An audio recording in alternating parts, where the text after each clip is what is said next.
اولئک یبدل اللہ سیئاتہم حسنات، کہ جو آدمی توبہ کرتا ہے اور نیک اعمال کرتا ہے، اللہ فرماتے ہیں میں اس کے گناہوں کو نیکیوں میں تبدیل کر دیتا ہوں، تاکہ قیامت کے دن کسی کو پتہ ہی نہ چلے کہ اس نے یہ گناہ کیا تھا۔ علماء نے یہ تک لکھا ہے کہ اگر آپ مسجد آئے اور جماعت ہو گئی ہے تو آپ اور لوگوں نے آپ کو دیکھ لیا، یا آپ اس وقت پہنچیں کہ جماعت ہو چکی ہے، تو اپنی فرض نماز مسجد میں نہ پڑھیں۔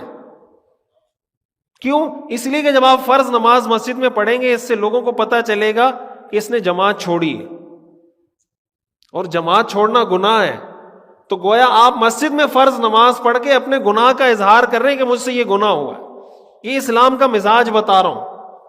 اس حد تک اسلام اس معاملے میں حساس ہے کہ کسی کے سامنے اپنے گناہ کا اظہار نہیں کرنا چاہیے۔